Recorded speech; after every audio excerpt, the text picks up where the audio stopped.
how Amazon Prime Day is changing how you shop. Stranger Things and Netflix talk about product placement, and we talk about a new way to do your marketing. Welcome back to another episode of Case of the Mondays. I am your host, Nick Williams, and let's jump straight into it. So unless you live under, some distant rock like Patrick Starr, you are aware that today is Amazon Prime Day. And I personally love Amazon Prime Day not because of the deals. Well, that's obviously great, but Amazon Prime Day is always a brand new way that we can talk about and discuss our marketing principles and how we market and how we can adjust our marketing, because there's always something new to learn. Last year was all about the crashes, and I think what a lot of marketers took away from that was, in terms of attention, how long will people stay engaged until they just get tired and fed up with something? The 404 famous dog page of Amazon, a broken link. People were like, well, at least there's, nice, cute dogs to look at. That's unbelievable that you can have something break and people like it. So, we're going to get into it today, and we're going to talk specifically about what are the new ways that Amazon is actually going to be doing this? What are the new ways that they're going to handle this, and how some of the principles that Amazon has been approaching their Prime Day has changed brick and mortar sales and obviously digital sales even. So first of all, the fact that Amazon Prime Day got the consumers, they got the market to call this a holiday, that's major win one, right? Like, that is giant. And here's why this is ginormous. And this is actually, I try to wait on Mondays to record on Mondays for this podcast. I would never do that for anything else.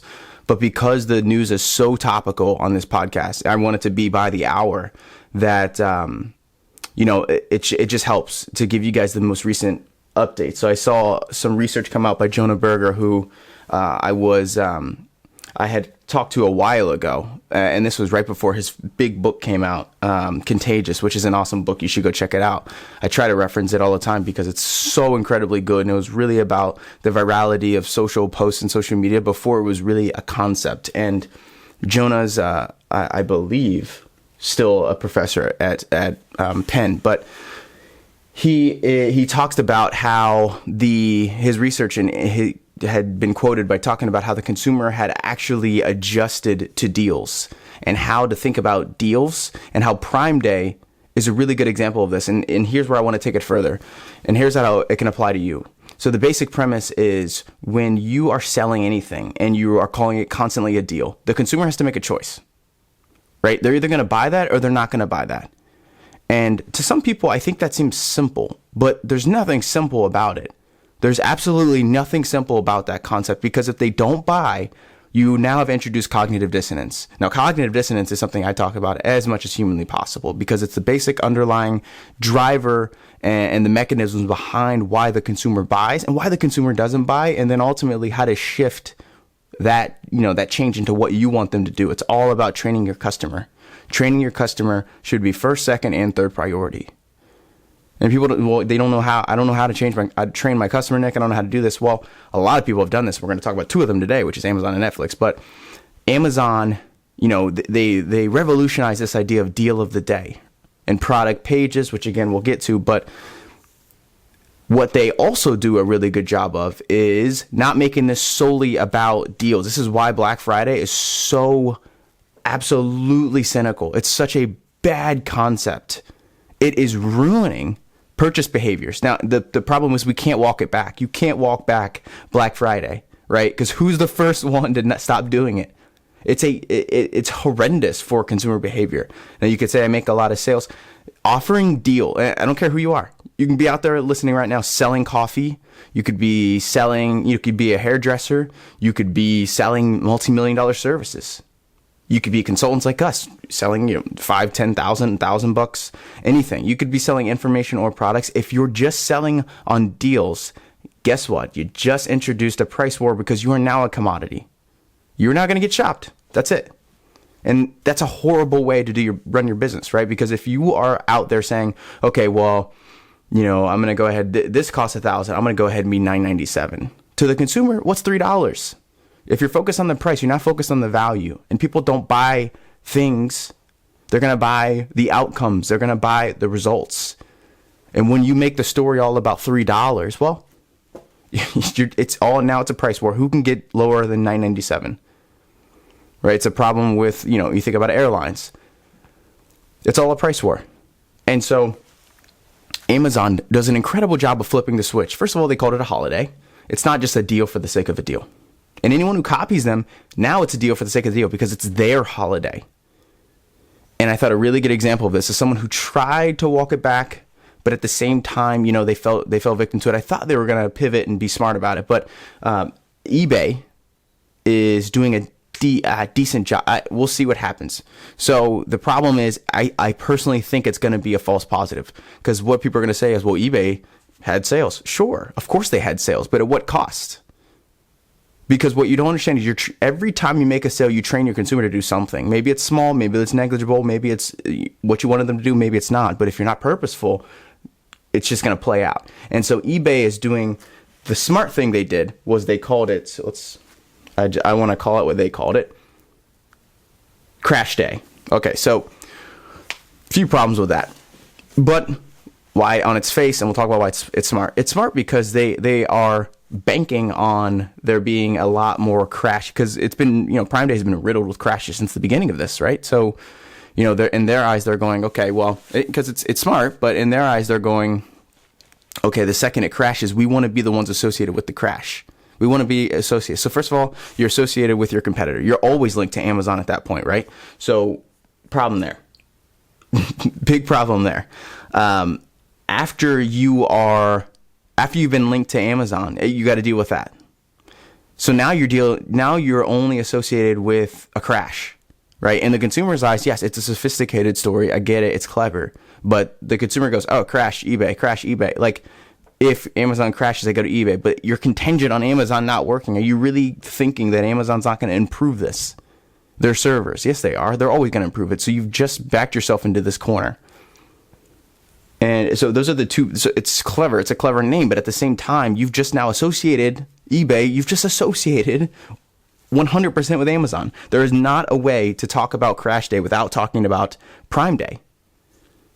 So the problem is, yeah, it's only associated with a failure. And eBay, I mean, they tried, but I think that's going to be the problem. But you see people like Kmart, you see people like, a lot of places are offering Prime Day deals. You are associating with a retailer. That's insane to me. That would be like they're essentially competitors.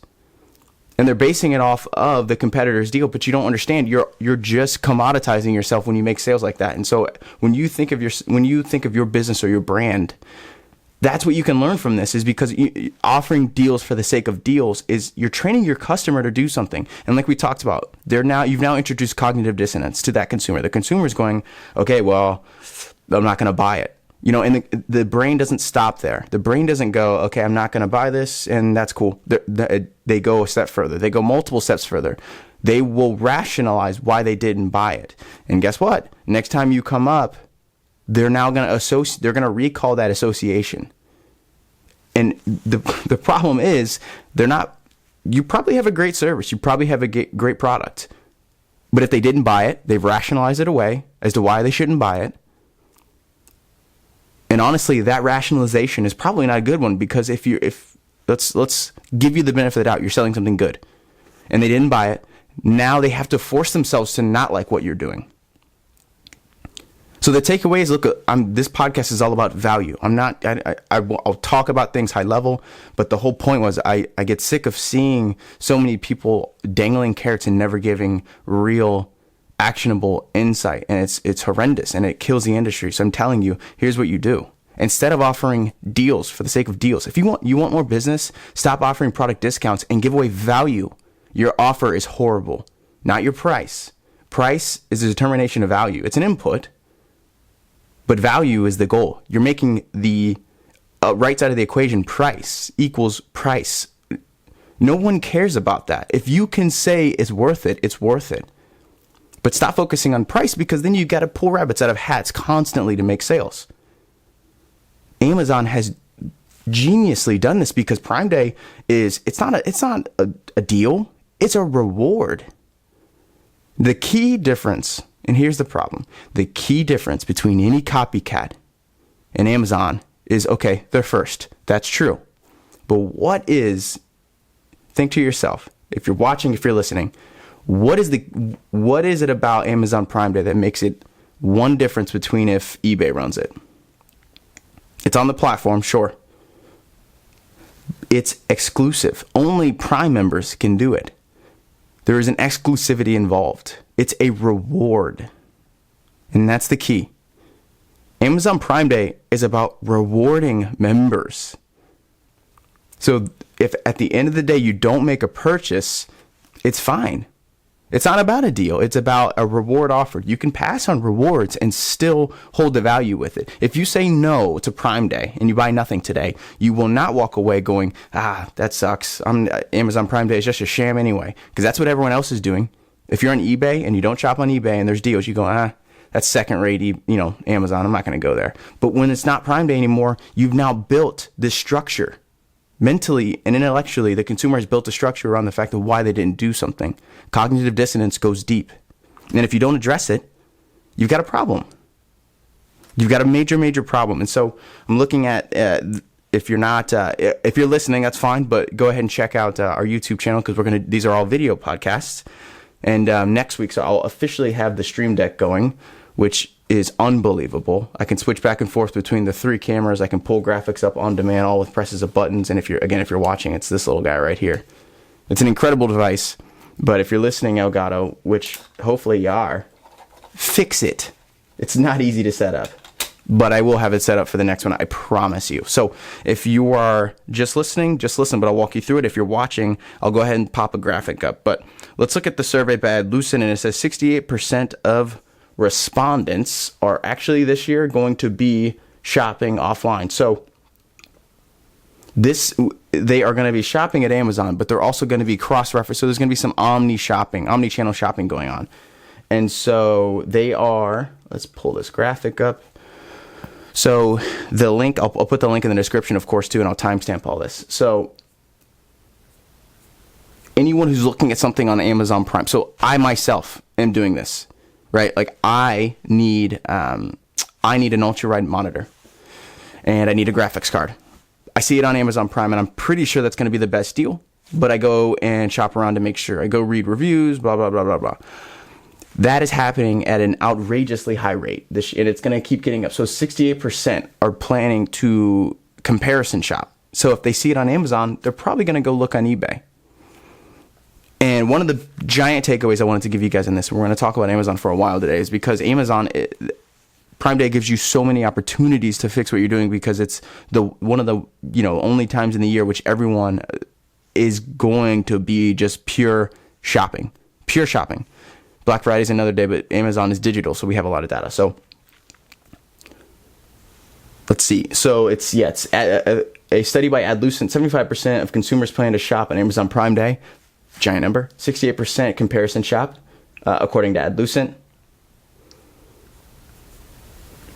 Yes. So what this means is, the big takeaway, if you are, and that, you don't need to have a product in Amazon. I don't have a product in Amazon myself. But the point is, this is not just Prime Day. Like, people aren't doing this for Prime Day. People are doing this in general. It's the one time we can get, like I said, data on it because it's such a huge event. People are shopping cross-channel. If you are not putting keywords in particular that are actually associated and germane to your product, no chance you get found. No chance, because people are searching for this. You just have to be present and tell the right story at the right time. So if people are on Facebook, and that's why keywords we just moved to WordPress. We're launching our website this week. Your product pages, your social media posts, your ads, they have to include relevant keywords and concepts. And if you don't know what I'm talking about, well, then you got a problem, because this should already be an intentional move by you. If you sell anything, like I said, if you're a coffee, if you own a coffee store, if you dry cleaning, it doesn't matter if you're a director of a $10 million, a quarter net profit business. It doesn't really matter. You have to be telling relevant stories to your customer. And people downplay this. You could be hearing this going, I know. Do you? Do you know? Because take a look at your offer. You have to have some digital presence. How good is your story? How much video does it include? How many keywords does it include? Does it even have a keyword mapping research? Do you have any sort of plan that walks through that page, tells the story based on the keywords, and leads to the specific call to action that your ideal customer should be making? Do you have it mapped out? Do you have the customer journey on the page alone? Because if you don't, you got a problem. This proves that people are shopping around and they're using it on these terms. Keyword research is not a new concept, but what is becoming a new concept is value mapping on the page itself. People are getting smarter and smarter. The consumer is getting more intelligent. You have to stop with this idea that, look, I'll tell a basic story and they want what I have. I'm going to tell you the God's honest truth. They don't care about you. They don't care. Your job is to make them care. The consumer is happy to walk away, right? They have the problem, but they're fine to live with it. That's why they lived with it for so long. We need to stop expecting because we sell something people want it. No, they don't. No, they don't.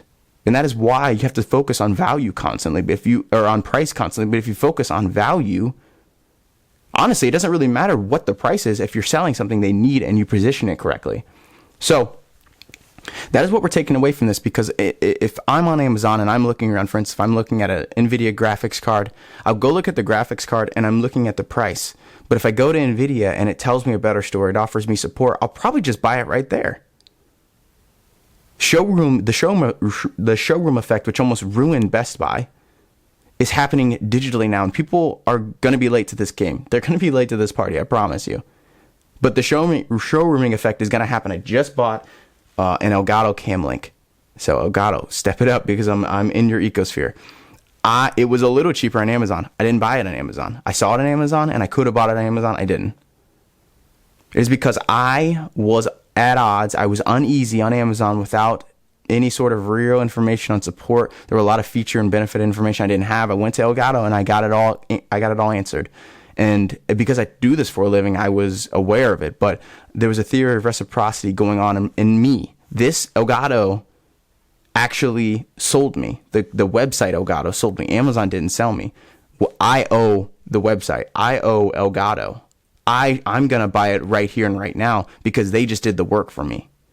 And that is why, actually, and I've talked about it in other blogs, that's why Best Buy is going to survive this, because they've reacted. Walk into your Best Buy. Do they say hello? Guaranteed they do. Every time, even if you're so busy, it's so annoying, but there's a reason why they do it. They want you on the hook. They want skin in the game immediately. If you walk in, headphones in, talk to no one, you have no obligation to walk out and talk to anyone. But if you even get a salesperson to come up to you, why do you think they're so annoying? Theory of reciprocity. If they help you, you owe them. And it happens in your head. So do the work on your page. Stop filling out crappy product pages that just give bare bones information. Blow it out. Explain it. Talk about what's going to happen to the ideal customer if they use your product, service, good, information, blah, blah, blah. Talk about that, right? That's how you offer value. And Amazon Prime Day is proving that. Amazon Prime Day could easily be disrupted. I'm telling you right now. No, I'll take it back. Not easily. The way to disrupt Amazon, and if you have products in Amazon that you're groaning about it, like I have to play in Amazon, you've always got to play partners. You don't really. The way to beat that is to make your experience on your page so undeniably good, people don't want to walk away from it. You don't have to. I mean, you should price match, but the problem is people are competing. You're trying to out Amazon. It was the same with Walmart. You're trying to out Amazon. Amazon, not gonna happen. You can't beat Amazon at that. That'd be like a coffee shop opening. Coffee shops I always talk about because they're easiest. It'd be like a coffee shop opening next to a Starbucks and then trying to beat Starbucks at Starbucks. No chance. You're gonna lose. Say goodbye. The way to beat Starbucks is to play where they're not. Target, genius, did exactly that. They understood. Walmart's not even the cheapest. It's considered the value retailer. No, it's not. This was a case, this is a case we did, and I blew this out after business school. Is something I went in deeper on, and because I couldn't believe my eyes. But Walmart's not the cheapest. They have what's called the rollback price. Everyone knows about the rollback price. They offer the cheapest product in the category. That's the quintessential example of the category itself. Now, after that, all the lines are actually a little bit more expensive, but they've already got you in the door. The foot in the door method. That's what I've changed rollback price to be. And Target, what they did was they started offering Neiman Marcus products because they knew Walmart was associated with the deals. You can't offer lower deals just like you can at Amazon. You can't compete with the price because they've got you at scale. That's the problem. So what Target did was start offering high, like everything at Neiman Marcus. If you couldn't tell, basically all I wear is DeepBridge stuff, but like fashion moguls out there. But the Neiman Marcus brand is going to have a lot higher value. So it's like, oh, nice. The Target's, someone who can now be associated with premium clothing. Look at this really nice shirt. I don't know what people buy, but the point was that the research was showing Target now took on the opportunity in market, which is someone who could be everyday shoppers offering premium products, which was really smart for Target. And so, yes, that's what that research is showing you. So the key takeaways are the world's going digital, right? If you want to disrupt Amazon, and don't take that so literally, you don't have to be competing on Amazon. If you want to disrupt digital and you want people to, your traffic, and you don't want to be showroom, you want your traffic to stay on your page, make the experience good. Stop being lazy. People will go to your page, they'll buy stuff, they'll look around, they'll shop, but they won't do it if you don't do any work and you just type in stuff. That's why copy, content, all that is so incredibly important. 2019, 2020, 2021, it's the year of authenticity. The year of authenticity. You have to be authentic. You have to care. You have to sit down. You have to agonize and ache over what you write and put pen to paper. And people are so used to building websites and telling stories and making social media posts, blah, blah, blah. That's why people who are in SEO, I'm trying not to be too negative. That's why people who only do SEO are making a killing, because they don't need to know crap about your company, and people let it happen. Digital conversion is all about understanding what that person wants. How can you have someone write your copy that doesn't know your business? That's why I won't do it. I won't lead with SEO. If anyone ever tries to get me to run an ad, goodbye. You're out to lunch if you think I'm just going to run an ad, because I'm not. It takes so much work on the back end. I have to do market research. I'm not going to put something on paper if I don't know what your consumer wants. So Amazon is proving, look, there's a vulnerability. People are going to go so far following Amazon, like all these other people, like eBay, like, Kohl's, whoever's running Prime Day deals. Run your own, because now you're just making a deal, and you're training your customer that if they don't buy your deal, something's wrong with the product, because they're not going to say something's wrong with them. They're going to say something's wrong with you, because it's easier. No one's going to sit down, break this out like we are, and learn from that. That's not what they're going to do. So that's why Prime Day is ruining everyone else but themselves. And people are going to try to out Amazon. Not possible. But that's perfect. That's exactly what Amazon wants. Right? That's exactly what Amazon wants. Make Crash Day. That's good. Cool. Now you've made it so if they don't crash, they just took everything from you. So that is Amazon. Let's get into something else a little bit more interesting. So if you made it this far, I wanted to reward you. But this is not something I've opened. This isn't like some trick. If you're listening, I am pulling up a box. It's not as heavy as it looks. It's early. So this box right here, I'm one of those people that when I watch commercials, I'm like, oh, look at that. And people are like, who cares? It's fascinating to me why people do what they do, how they tell the stories they tell, what was going through the head of the copywriters at the time. I love that stuff. And so one thing, watching Stranger Things, and apparently these are hard to get, but one thing I noticed was they were reselling New Coke. And I'm going to do this own dedicated content on this. So if you're listening, and like I said, if you're just listening, you're not watching, go to DeepBridge Consulting on the Amazon page, and you'll see this. We're doing this every Monday, of course, but you'll see the playlist. So one thing I noticed is they're selling New Coke, and I'll pull that up. So again, if you're watching, you'll see it. And it's fascinating because they didn't actually pay for these product placements. And the big thing going right now is Amazon's going to have to offer ads at some point. They're just going to have to. There's no doubt about it. And Netflix, the Stranger Things season 3 launch was one of the biggest they've seen.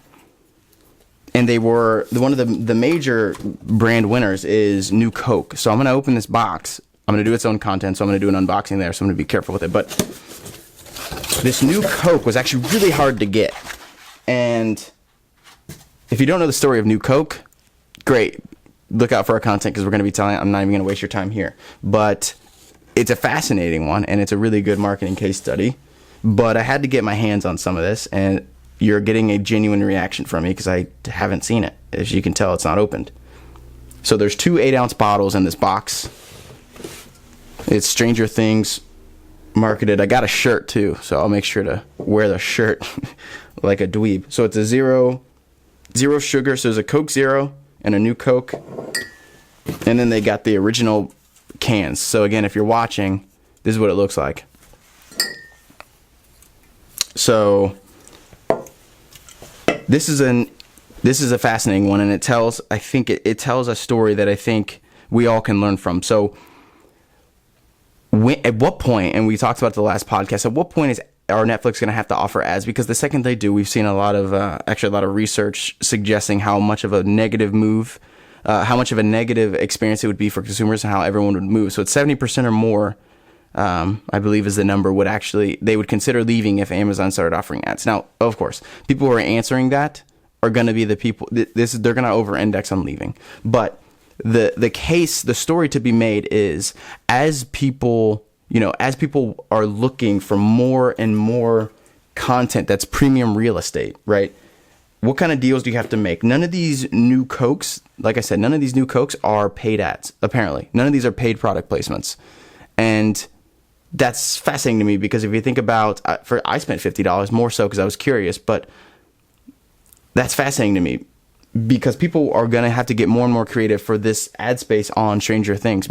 They're not going to be able to do this all the time. It happened to work for Netflix because Stranger Things was, actually made around the time that all this played out with New Coke. But not everyone is going to be able to do something like this. Actually, none of us are really going to be able to do something like this. Launch on a major Netflix premiere. Only, the top 1% of brands are going to be able to afford something like this.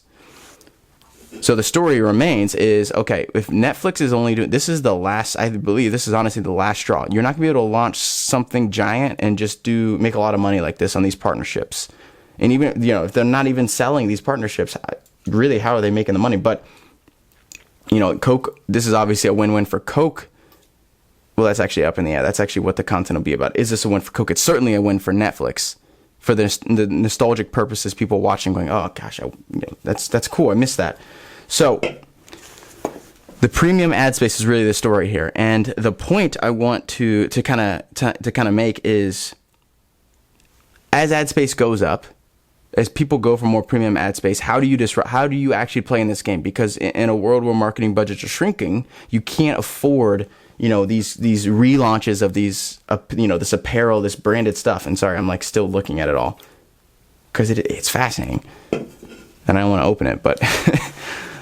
How do you actually play in this space? And I think I know for a fact the answer is you have to get more eloquent with the stories you tell. You have to get more creative with the stories you tell. If you find yourself on the hamster wheel of ads, trying to spend more and more money, well, I don't know if you've seen Moneyball, but you just have to reverse engineer the sale. You have to reverse engineer the problem. The problem is you need more sales. So if you don't challenge the assumptions, then all you have to say is, I need to spend more money. Okay.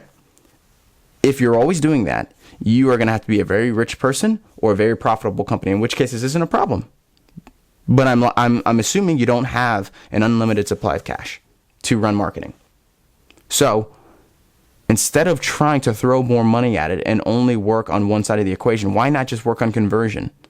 I don't run ads. I don't run any ads. It's not because I don't believe in it. It's because I don't need to for what I'm launching currently. Now, there's a world in which I will, but the point is I convert. The point is I do 45 minutes of this podcast to show you that it's not bullshit, to show you that I'm not going to dangle a carrot, to show you that I do know what I'm talking about. And I don't have to talk to a million people. If I tell my story, if 100 people listen to this podcast and I went and offered something, let's say I got a 10% conversion. That's 10 people. If you go out there and you run a Facebook ad, the click-through rate is 3%. The conversions may be 1%.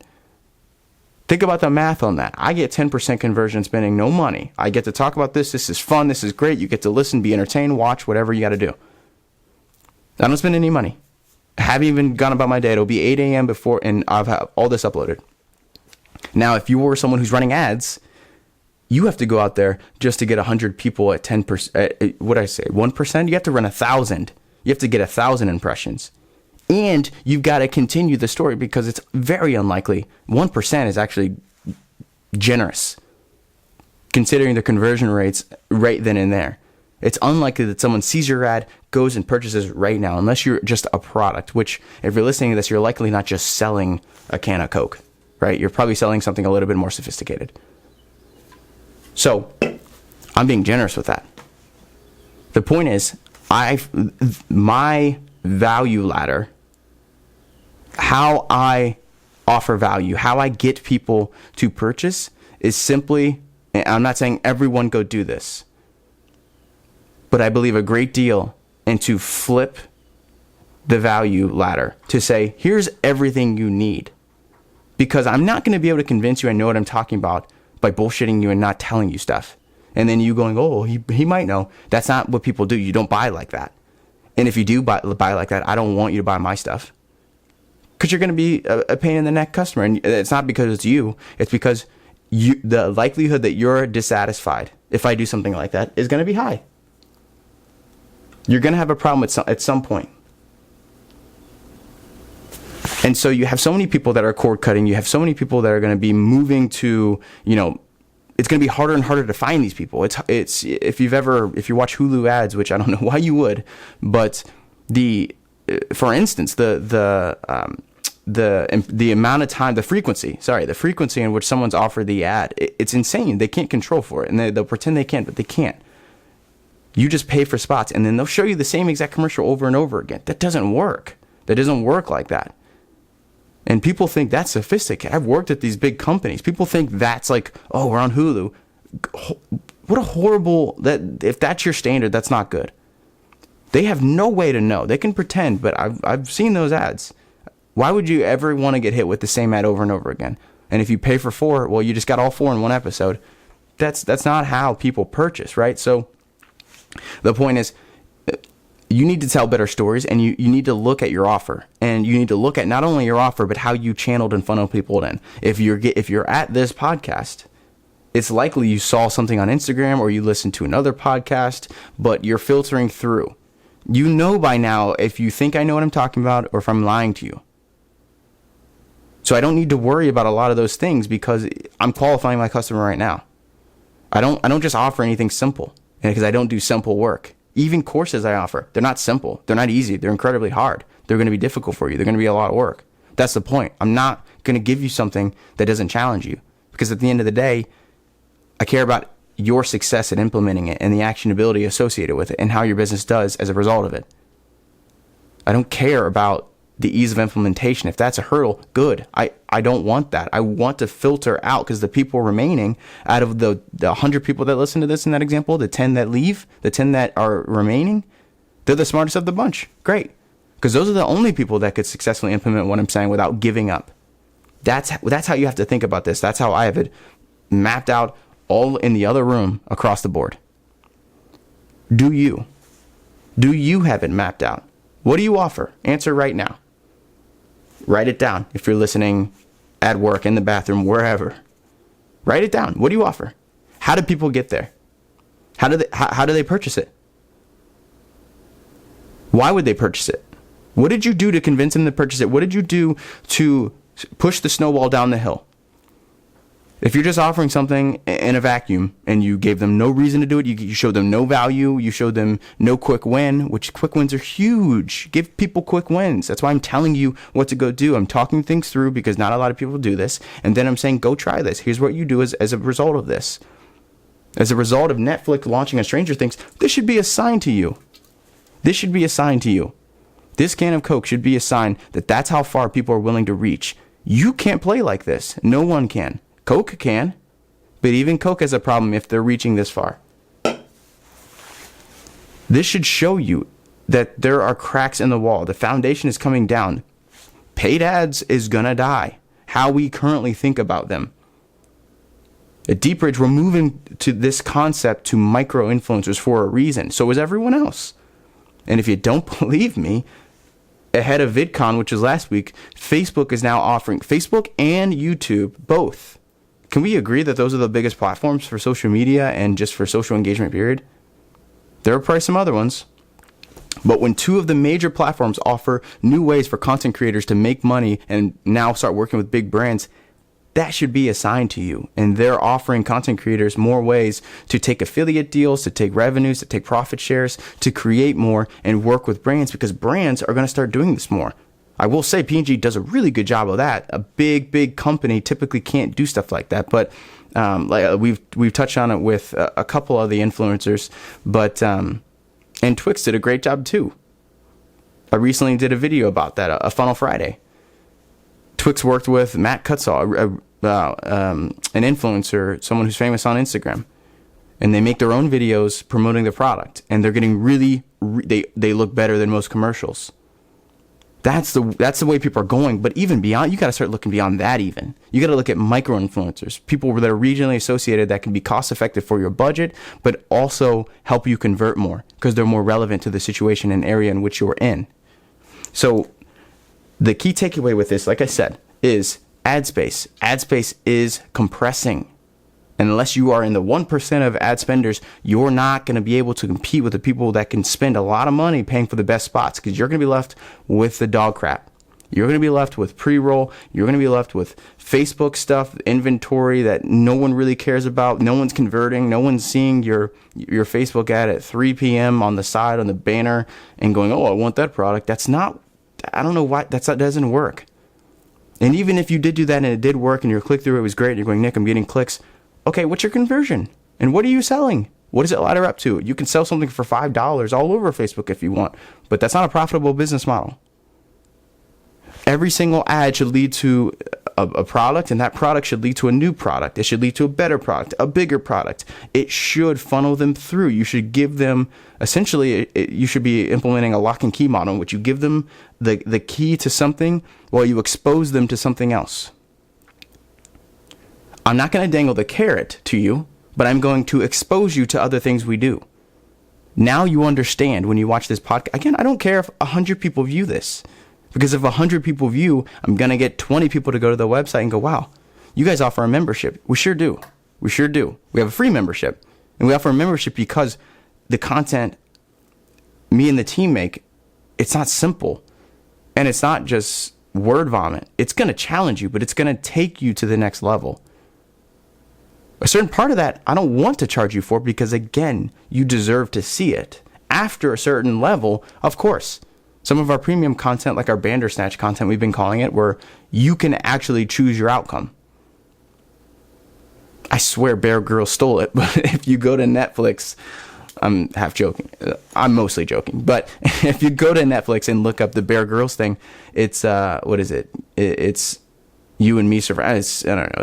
It's some cheeky name. But if you can see it, and he lets you pick outcomes, and he goes the way you say. That's exactly what we do. We say, look, you want to run Facebook ads, you want to run market research, you want to do this, you want to do that, and then whatever you pick, I adapt the content, and I go along with you, and I show you, and I actually show you the results. So stuff like that is premium. But I'm trying to tell a better story, but you have to do a better job of qualifying. And so this should be proof to you that ad space is going. How are you telling better stories that convert more customers? Do not pigeonhole yourself into this game, this hamster wheel where you got to spend more and more money to get more and more customers. Go back and challenge your flywheel. Go back and challenge your copy. Go back and challenge everything you do to get the customer in the cycle, start to sell, and then you've got to start layering on things. That's why I keep saying value ladder. It's got to be a ladder, because they've got to climb. They can't just be broad spectrum, flat. Here's all the stuff we offer. Now go buy something. Because the one thing you're missing is lifetime value. Who cares about the point in time sale? It's important, but that's why you got to adjust. Sometimes people want to come in at the most expensive thing. Maybe it isn't. You never know until you test it. But that's why I don't offer a crappy course, because that isn't the likelihood you're going to be on the likelihood you're not going to be satisfied with something like that is high. So I lost you for life. My game is lifetime value, so I don't do that. I offer everything up front because I need you invested in what I'm saying, and I need you by the time you get here and you get to the point where it's like, okay, I'm ready. You've got to understand it's going to be hard, because if you don't, you're screwed. You're going to quit and you're going to go, God, that's stupid. Why would you make someone do that? I'm paying you. Why are you making me work? Exactly. That's exactly the point. But I have to get you there first. You have to be bought in, and I have to do that through my content and what I'm offering. But if you're just offering things flat, if Coke now has to do free partnerships on Netflix with one of the biggest launches in the world, what are you going to do? At what point is it going to run out for you? So I'll be doing its own content on this Netflix stuff, on this Stranger Things stuff. But yeah, I thought this was fascinating, and I think the jury's still out if this was actually profitable. I'm confused by it. I made a short video about it, but on the YouTube channel, if you go check it out. But I'll be doing some long form stuff soon. But I'm not sure if this worked. I don't know why you would roll out new Coke considering the backstory, but that's what we'll get into. So the next and final thing I want to talk about, which is this whole theme of how you're converting your customers and the stories you tell, going along back with the last podcast of authenticity. I'm going to pull up a article, and if you're listening, you just have to listen, and I'll kind of read it out. But let's see. Here we go. This is an article on Fast Company. And what it says is, turbocharge your marketing strategy on Fast Company. I've had a problem with this because, and the reason I want to do this, and not to poo-poo it too much, but I've gotten hit with this Instagram ad so many times to the point where, okay, if you're gonna pay for my impression and you wasted my time, I'm gonna go ahead and comment on it and say why I have a problem with this. So every time I get served this ad, which is like 9 times now, I end up typing on it, because if you're gonna do that to me, and everyone's like, oh, this is great. Is it? Because honestly, it's not. It's not. It's just saying, the article says turbocharge your marketing, and it goes into, if you're watching, I'll send you the link. It goes into how to turbocharge your marketing, and it doesn't say a few key things off the bat.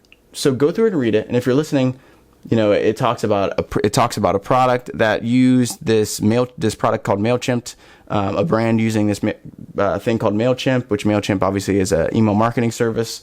And it talks about, obviously it's just essentially a case study, and it talks about how it worked and how great it was. And then what you see at the end is Fastco is Fast Company's branded content studio. Advertisers commission us to consult on projects as well as to create content and videos on their behalf. Okay, so here's the major problem with this, and this is like this is what ties everything together. That right there is what you should not be doing. There is a strategy that says that that's a good idea, and that's fine. That's fine. MailChimp probably has their own strategy.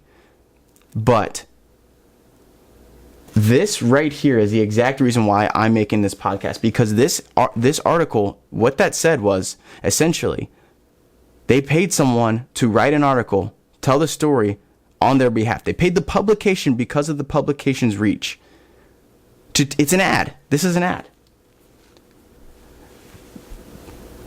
The advertising and marketing world is getting so good at disguising this stuff that it's almost unrecognizable. And that is why there's a move on Instagram for people to hashtag ad anytime they tell an ad, because otherwise it's a little bit unfair. It's not proper to do stuff like this, because what they also said was they're taking profit shares from this. So they're benefiting from selling the product, and they're getting cuts, and then they do the work for you. The problem with that is Fast Company doesn't know. Let's assume something. Let's assume that Fast Company is not experts in MailChimp. They're just taking the ad revenue. Do you think that someone who doesn't know anything, and now content like ConvertKit is a little bit more sophisticated than MailChimp, and I'm happy to say that, especially after getting served this ad so many times. I prefer ConvertKit. I think it's way better. We're making a course on that. It's going to be great. But it's not easy. But MailChimp, let's just say it's pretty easy. I promise you, the people who wrote this content do not use MailChimp. I'm willing to bet. And if you're listening to this, send it to me. Send me a screenshot that you use it. Let's say you use it. You didn't talk about how to use it. You didn't talk about how to implement it. So you're giving the illusion you don't know much about it. The problem with this is what people are doing. They're not explaining their product, their service. They're just giving high level stuff and expecting people to buy. And this is especially gross because they're basically weaponizing the scale and reach of that audience and saying, look, well, someone's going to buy. We've got 10,000 people reading. It doesn't matter. That's a horrible way to do it because you dilute messages. You dilute what an agency can do for you when you tell stories like this. So go through and read that article and go, yeah, I feel like I know what it does. You don't. You don't feel like you know what it does by the end of it. But if that's what we're doing now, people are either A, gonna think anyone selling anything is just snake oil, or B, like we're already in this second world, which is if you're a consultant or a marketing agency, what do you really do? Well, some don't do a lot in terms of what they're actually offering you. They're not offering you anything organically new. Some do. And there are reasons that you need to be consulting with these marketing agencies, and not just for the purpose of creating content like that. But the problem with marketing, the problem with branded content like this is it's so focused on, it's not focused on the correct things. And now we're offering other agencies to make your content for you. Like, you have to go out there, and I get really worked up about this. You have to tell your story because you are the expert. And if you hire an agency, they better be an expert too. And if they're not, they better become one. And you do that through research. But you have to be doing the work to tell the story. That's the point. This illuminates the problem. This right here illuminates the problem that people don't understand, that people aren't buying like just the product. They're buying the result. And the way to get someone to buy the result is to clearly and eloquently explain what they're going to get. The value proposition has to be so in your face that someone doesn't care about the price. But this is going down a vicious cycle of, well, now all we need is eyeballs and reach. And that's why I get so worked up about it, is because you don't immediately notice that. But when you're actually looking for it, you think about, well, why is Fast Company creating content on behalf of MailChimp? It's only because of the reach. If you're someone who doesn't have an unlimited infinity dollars, you're not going to be able to do stuff like this. Like I said, MailChimp's going to make sales from that probably. And Fast Company will make their commission. But you can't do that. But when people don't talk about that, they don't give you the answer. You don't have that. You should not strive for that article. Don't strive for that sort of execution. You don't have to work with Fast Company to sell your product, to make good content. What you have to do is sit down. I'm telling you, and I'll draw it and I'll show you. Write down who your ideal customer is. Write down their biggest problems, pains, and barriers. Write down how they say it. And if you do these things, you'll have your answer. Sit down with your team and do it. What are their biggest problems? And not what do you think their biggest problems are? What do they think their biggest problems are? Who cares how stupid they sound? What are their biggest problems? And then you work through, okay, what is that really about? They're saying their biggest problem is, I don't know how to use it, so I'm not going to buy it. Okay, well, attack that.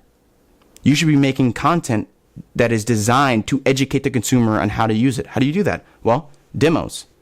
First of all, you would get a consumer who looks and acts and sounds and is just like them socioeconomically, in whatever echelon they're in terms of professionalism. Like, you'd get someone who looks exactly like them. And then what you would do is you would have that person in the video using it.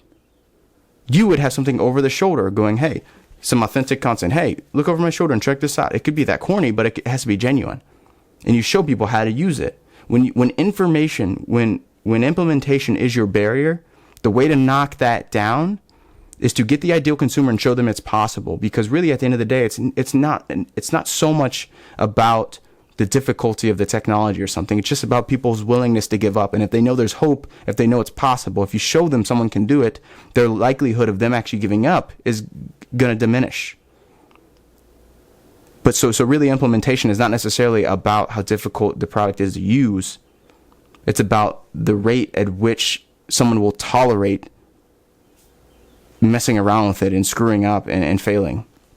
If that's so, that you have to look at what is the barrier, and that's just one example. And then you take that barrier and you make the content all around that. If you're going to make ads all about that. When you should be writing 3 to 5 articles with all different keywords that are slightly related about the implementation of your product.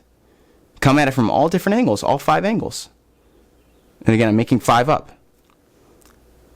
And let's pick one more. So let's say your barrier is it's not actually, it's expensive. How about that? Let's go with that.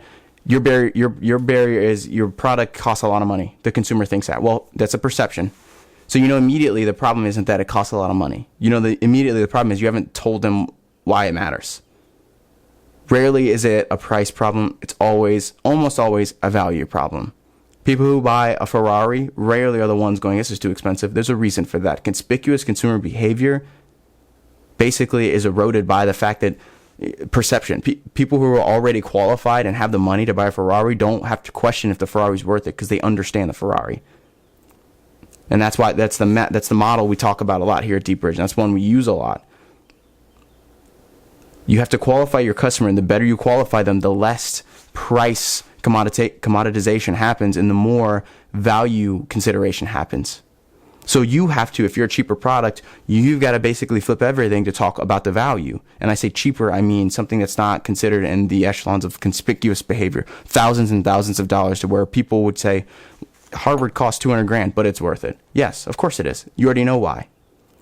But if you're selling something for $500 and your category is $300, well, you got a lot more work to do. What's the gap of $200? You write content that says specifically not about the price or don't compare to anyone else. Yes, it's $200 more than the category, but it's the same way when I talk about services. I could sell a company $50,000 services. At the same time, it could be someone who doesn't even blink about that, because if you focus on would you pay $50,000 to get $250,000 back in 6 months, of course you would. Of course you would. If you're liquid, of course you would. That's why you have to qualify. I have to qualify certain customers for that sort of product. And I have to make sure that they are the right ideal customer for that. So if you're someone who's working on price, number one, look at who you're targeting. Make sure they're qualified. Number two, make content all about what is the result. And people associate value, not price. People associate value with, depending on what you're in, let's say 6 to 9 months ROI. So if you're selling something for $1,000, show someone, and my aim is 5x.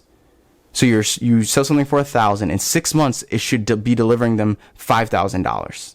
And if you can say that to someone, look, this costs $500. But instead of making the story about how everyone else is $300, make the story on how you are going to deliver something that's at least worth $2,500. And I guarantee you, if you're listening to this and you sell a product, everything you're doing probably results in 5x. And if you don't sell information, let's go to coffee. If you don't sell information and you sell a cup of coffee for, $3 because Starbucks down the street is $5. Well, if you only talk about how you're cheaper, you're going to lose. You're going to lose because Starbucks does so many more things better than you because they're a chain.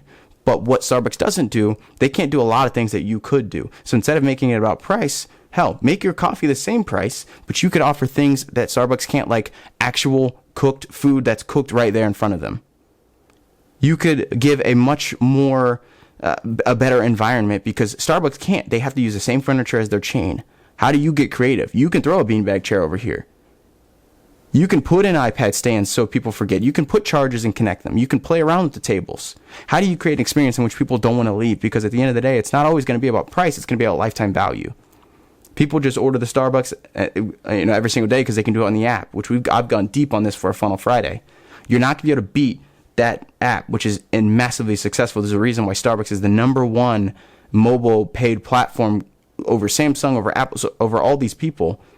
Because their app is so good, they've streamlined the entire process. That was a Funnel Friday. That's just, you have to be impressed just looking at their funnel. You're not going to be able to beat them there.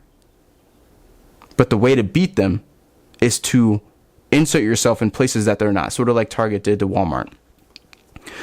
So just diving back in, those are the takeaways from something like this, which is this was the third concept. We started with Amazon, we went to Stranger Things and Netflix, and this third one, which basically lumps it all together, and was a good way to tie all this, is you have to be the one telling your story. So story matters. Story 100% matters. You look at Amazon on Prime Day. Everyone is shopping cross-channel. Amazon's going to keep winning if you keep making things about deals, and you don't have to be competing with Amazon for this to be true. But if you can only get people to buy because you lower the price, you got a problem. It took Amazon years and millions of dollars to manufacture this idea of Prime Day as a holiday. It's a reward, and that's genius. How do you do that same thing? Stop offering discounts and deals and offer rewards and value. You look at Stranger Things and Netflix. It's proof. It's absolute proof that ad space is getting so critical that people have to get so inventive like this. And major brands can test and play like this. You can't. The way to overcome this is to create content and valuable that's worth reading and watching.